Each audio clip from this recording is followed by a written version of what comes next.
Welcome back to Tabletop Titans and another Titan Tactics. Here are the 5 top units you need to keep an eye out for in the Arks of Omen. These units that have been recently introduced, have had drastic changes, or are just something that's going to be very popular and common on the tournament scene, and you're going to want to be prepared for them. Of course, if you do enjoy this content, do like and subscribe. It really helps us support the channel. Thanks so much. Now, this is not a ranked list. We're just going to go through all 5 in no particular order, starting off with the battle tanks. These are, of course, the Astra Militarum big tanks, such as the Rogaldorn and the Leman Russ.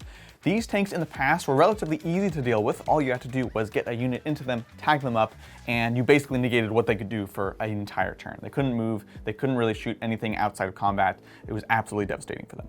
Not so anymore. Not only do the turrets get +1 to hit, but they can also shoot out of combat. So if you're tagging up a Leman Russ, those hull mounted weapons are going to have to shoot into the unit that you have there, but the turret can go ahead and shoot out of combat. It is still -1 to hit because it is in combat, but it's also getting the +1 to hit from being a turret. This is a game changer, as you cannot tag up the unit with some cheap bodies and have your 2 or 3 wound units be safe outside.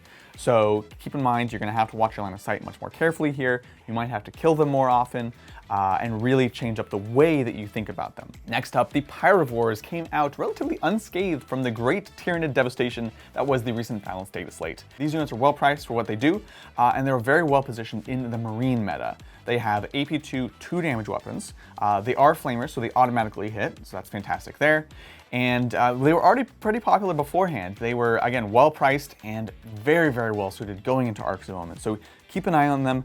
Don't let them catch you off guard. Make sure you move block them and screen them, and you're going to be okay. This next unit, Angron, might be a bit contentious, as we did release a video where we said we don't think Angron is likely to make it to the top tables consistently. However, this doesn't not mean that he's not going to be very popular in the tournament scene, and I think we're going to be seeing him all over the place. He's a cool, fun model that has lots of synergies for the World Eater army. So what do you need to know? Well, first of all, does have a 2-up save, so keep that in mind. Does have a 4+ invuln, keep that in mind.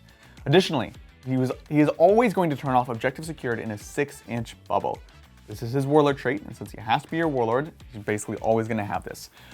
This is something that you're going to have to be prepared for. You cannot just tag in a couple OBSEC units and know that you're going to negate him, so keep that in mind. Additionally, he can turn off fallbacks, but this is only going to be the case if he starts on the battlefield. So if you're coming in from reserve, not going to be able to do this ability, you don't have to worry about it. And of course, the big boogeyman for the big boogeyman is the fact that he can come back to life multiple times over the course of the game.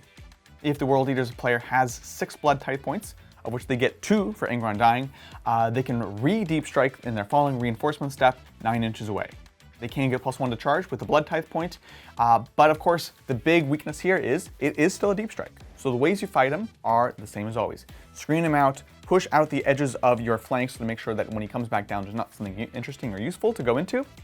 And additionally, if you can take Angron out early on, this is really going to set back the World Eaters player.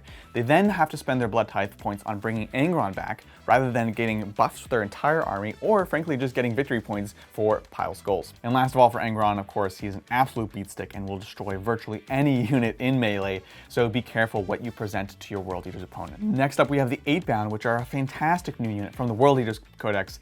They move very fast, move 9 inches, can move 11 inches with the Lord Invocatus. They can get a pre-game move of 11 inches with the Lord Invocatus, and so they're very, very fast. Additionally, they can gain access to a 6-inch heroic intervention, so don't be jumping on an objective within 6 of them unless you're ready to go toe-to-toe with them and fight them, which of course is the last aspect. They hit like an absolute truck.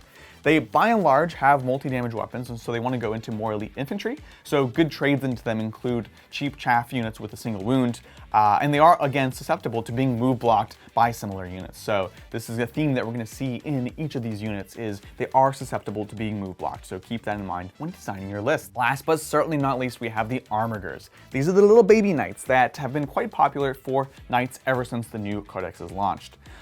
In Imperial Knights, they're very popular and very durable. They can gain a 4+ invuln, they can get -1 damage, they can gain advance and charge, and really this is what we're talking about here. We've seen a recent increase in the number of lists running lots of Armigers and focusing on a single shooty Castellan Knight. This is partially due to the fact that Armigers are going to get extra command points for performing certain secondaries that really leans into this command point heavy army. Now, as we mentioned, they are very difficult to deal with because there's going to be lots of them, they're relatively durable, they're unreliable to kill. So how do you fight them? Well, one, you can pack in lots of Haywire, you can pack in Fusion, You can also move block them. Again, this theme that we see throughout this whole video, move blocking Armigers is the way to go. Throw out a cheap screening unit, keep them back in their deployment zone. It's really something that they don't want to do. So this is the way to fight them, but keep an eye out. They're going to be very popular and very difficult to deal with. So there it is, the 5 units you want to keep an eye out for in Arks of Omen. We have battle tanks, we have Pyrovores, we have Angron, we have the Eightbound, and we have Armigers.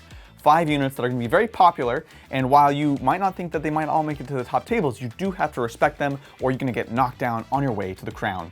Let us know in the comments below what you think are the top 5 units to keep an eye out for in Arks of Omen. That's going to do it for me. Thanks so much for hanging out. I'll catch y'all next time on the tabletop.